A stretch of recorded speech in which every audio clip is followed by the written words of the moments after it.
എല്ലാവർക്കും നമസ്കാരം. കളിയും ചിരിയുമായി നടന്ന കുട്ടികളുടെ 2 മാസത്തിന് സമാപ്തി കുറിക്കുന്ന ജൂൺ 3 ഇന്ന് സംസ്ഥാനത്തെ സ്കൂളുകളെല്ലാം തന്നെ തുറക്കുകയാണ്. ഞാൻ പഠിച്ച ആലപ്പുഴ ജില്ലയിലെ ചിങ്ങോലി ഗണപതി വിലാസം, ആ പഴയ സ്കൂളിൻ്റെ യാതൊരു മാറ്റവുമില്ല. 4 മുറികളിലായിരുന്ന ആ സ്കൂളിൻ്റെ പടിവാതിക്കലാണ് ഞാനിപ്പോൾ നിൽക്കുന്നത്. ഏവർക്കും ഈ കാഴ്ചകളിലേക്ക് സ്വാഗതം. ഞാൻ പഠിച്ച ഗണപതി വിലാസത്തിലെ എൻ്റെ സുഹൃത്തിൻ്റെ ഭാര്യയാണ് ഇവിടുത്തെ ഹെഡ് മിസ്സസ്. പേരെങ്ങനെയായിരുന്നു? അമലയാണ്. ഇപ്പൊ ഈ വർഷത്തെ എന്തൊക്കെയാണ് ഇവിടുത്തെ അറേഞ്ച്മെന്റ്സ് ഒക്കെ ചെയ്തേക്കുന്നത്? ഇപ്പൊ വമ്പൻ അറേഞ്ച്മെന്റ്സ് ആണ്. കണ്ടില്ലേ, നമ്മുടെ ചിങ്ങോലി പഞ്ചായത്ത് തല പ്രവേശനോത്സവം തന്നെ ഇവിടെ അറേഞ്ച് ചെയ്തിരിക്കുന്നത്. അത് ഈ സ്കൂളിനെ സംബന്ധിച്ച് നല്ലൊരു മാറ്റമാണ് കാണുന്നത്. വർഷങ്ങൾക്ക് ശേഷമാണ് പഞ്ചായത്ത് തല പ്രവേശനോത്സവം ഇവിടെ നമ്മൾ അറേഞ്ച് ചെയ്തിരിക്കുന്നത്. അപ്പം ഞാൻ കയറിയിട്ട് ഇപ്പോൾ 20 വർഷമാകുന്നു. 20 വർഷത്തിനകം ആദ്യമായിട്ടാണ് ഞാനിങ്ങനെ ഒരു ഫംഗ്ഷൻ നമ്മുടെ ചിങ്ങോലി ഈ ഗണപതിവിലാസ സ്കൂളിൽ കണ്ടിട്ടുള്ളത്. എത്രയും മനോഹരമാക്കി ഇത് ചെയ്യാൻ പറ്റുമോ അത്രയും ഞങ്ങളിത് അറേഞ്ച്മെൻറ്റ് ചെയ്തിട്ടുണ്ട്. ഇപ്പം നമ്മൾ pre primary, LKG, UKG 1 to 4 class വരെയാണ് ഇവിടെ നടക്കുന്നത്. ഇംഗ്ലീഷ് മീഡിയവും മലയാളം മീഡിയവും ഉണ്ട്. ഇതാ പായസം എത്തിക്കഴിഞ്ഞു, കുഞ്ഞുങ്ങൾക്കുള്ള പായസം വന്നു കഴിഞ്ഞു. മധുരപലഹാരങ്ങൾ വിതരണം ചെയ്യുന്നു. പിന്നെ പഞ്ചായത്ത് പ്രസിഡൻ്റാണ് ഉദ്ഘാടനം ചെയ്യുന്നത്. എല്ലാ അറേഞ്ച്മെൻറ്റ്സും നമ്മൾ നടത്തിക്കഴിഞ്ഞു. ആ പഴയ ഗണപതി വിലാസം സ്കൂളിൻ്റെ 4 ക്ലാസ് റൂം അല്ലേ? 4 അല്ലേ ടീച്ചർ? 4 ക്ലാസ് റൂം ഇന്നും അത് അതേപടി തുടരുകയാണ്. യാതൊരു വ്യത്യാസമില്ല. ഞങ്ങളൊക്കെ പഠിക്കുമ്പോൾ ഇവിടെ ഫാനൊന്നും ഇല്ല. ഇപ്പോൾ ഫാനുണ്ട്, ലൈറ്റുണ്ട്, അങ്ങനെയുള്ള സൗകര്യങ്ങളൊക്കെ ഉണ്ടെന്നുള്ളേ ഉള്ളൂ. ഇത് ഞാൻ പഠിച്ച UP സ്കൂളാണ്. ഇവിടെയും പ്രവേശനോത്സവത്തിൻ്റെ ഒരുക്കങ്ങൾ തുടങ്ങിക്കഴിഞ്ഞു. നമുക്ക് ചില കാഴ്ചകളൊക്കെ ഒന്ന് കാണാം. ഇവിടെ ആണ് ട്രാഫിക് പോലീസൊക്കെ രാവിലെ ഏർപ്പെടുത്തിയിട്ടുണ്ട്. രാവിലത്തെ തിരക്ക് നിയന്ത്രിക്കാനുള്ള ശ്രമമാണ് അവർ.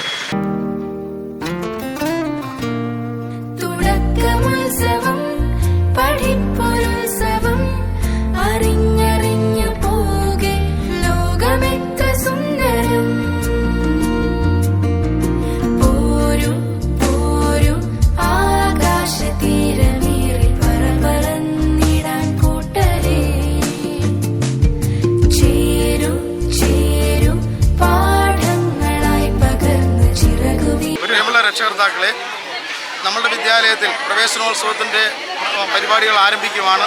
നമ്മളുടെ വിദ്യാലയത്തിലേക്ക് പുതിയതായിട്ട് എത്തിച്ചേർന്ന LKG മുതൽ 7ാം ക്ലാസ് വരെ പുതിയതായി എത്തിച്ചേർന്ന കുട്ടികളെയാണ് നമ്മളുടെ വിദ്യാലയത്തിലേക്ക് ആനയിച്ചു കൊണ്ടുവരുന്നത്.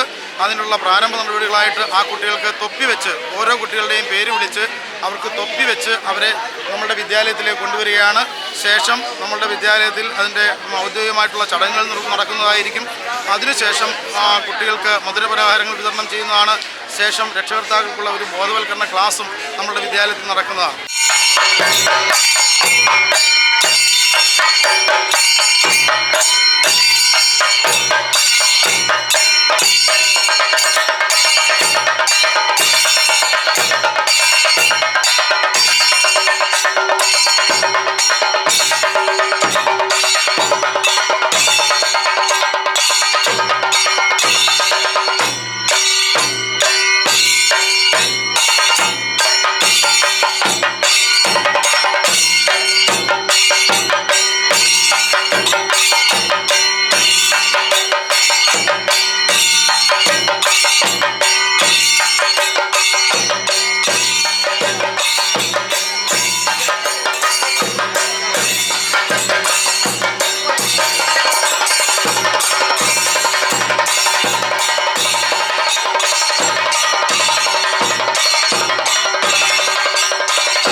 എല്ലാവരുടെ അനുമതിയോടുകൂടി ഈ വന്ന നവാഗതരായ കുഞ്ഞുങ്ങളെ നമ്മുടെ സ്കൂളിലേക്ക് ആനയിക്കുകയാണ്. അതിനുവേണ്ടി ഇതിൻ്റെ ഔദ്യോഗികമായ കാണുന്നത്.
വിദ്യാലയത്തിലേക്ക് പുതിയതായി എത്തിച്ചേർന്ന കുട്ടികളെ ആദ്യമായിട്ട് ഞാൻ സ്വാഗതം ചെയ്യുകയാണ്. കാര്യം ഇനി ഉള്ള വർഷക്കാലം അറിവിൻ്റെ പുത്തൻ വാതായനങ്ങൾ അവർക്ക് വേണ്ടി തുറക്കപ്പെടുകയാണ്. നമ്മളുടെ വിദ്യാലയത്തിൽ അഡ്മിഷൻ എടുക്കുക, അതായത് കഴിഞ്ഞ കുറേ കാലങ്ങളായി അനുവർത്തിച്ചു വന്ന ഒരു രീതിയുണ്ട്. 40 ലക്ഷം കുട്ടികളാണ് സ്കൂളിലേക്ക് കടന്നു വന്നിട്ടുള്ളത്. അതോടനുബന്ധിച്ച് തന്നെ നമ്മുടെ കലാലയത്തിലും ഏതാണ്ട് 1100ഓളം കുട്ടികൾ, ഏതാണ്ട് 250ഓളം നവാഗതരായ കുട്ടികളും അവരുൾപ്പെടെ 1100ഓളം കുട്ടികളാണ് ഈ കലാലയത്തിലേക്ക് കടന്നു വന്നിട്ടുള്ളത്. അവർക്കെല്ലാവർക്കും അഭിമാനിക്കാം. കേരളത്തിലെ തന്നെ ഏറ്റവും വലിയ പഴക്കം ചെന്ന സ്കൂളുകളിലൊന്നായ 1860 രൂപം കൊണ്ട ഈ സ്കൂള് അതിൻ്റെ എല്ലാവിധമായ പ്രൗഢിയോടും തലയെടുപ്പോടും കൂടി ആലപ്പുഴ ജില്ലയിലെ തന്നെ സബ് ജില്ലയിലെ 1ാം സ്ഥാനത്ത് നിൽക്കുന്ന സ്കൂളായി ഉയർന്നു നിൽക്കുകയാണ്.